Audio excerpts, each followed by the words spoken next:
President Biden signed today a bill that had passed both the Senate and the House in recent days, providing a lot more weapons and ammunition for Ukraine. They have been touting this for quite a long time. They've been fighting for literally 6 months since the Biden first put up the request. It was now became law, and according to many reports, both from the White House and from the media, a lot of those weapons had actually already been pre-positioned.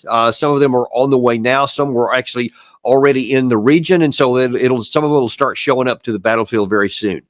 The big question is will this make a difference on the ground?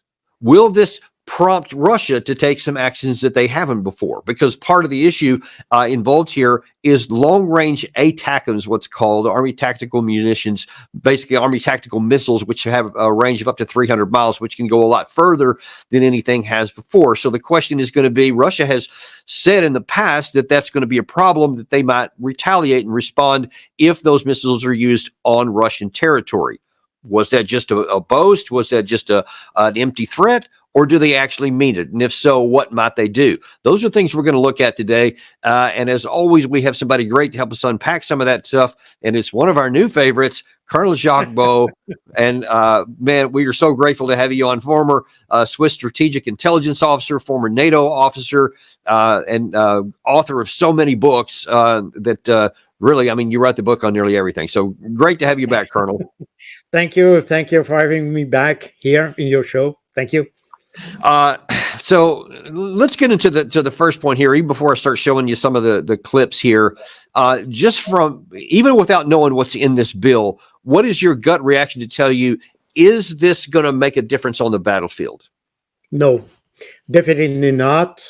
This is just a face-saving exercise for the Biden administration.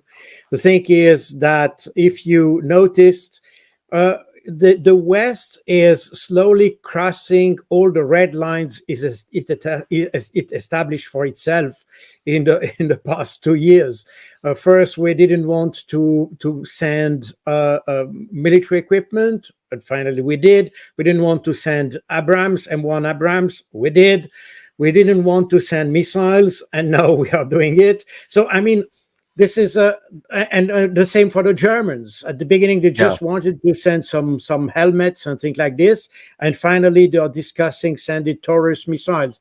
So we are crossing all these lines, and this just shows that everything we have done has just failed. And the reason of insisting of sending equipment is just, as I said, a face-saving exercise, just to try to avoid the criticism of having done nothing for a situation that was desperate for the very first day, in fact.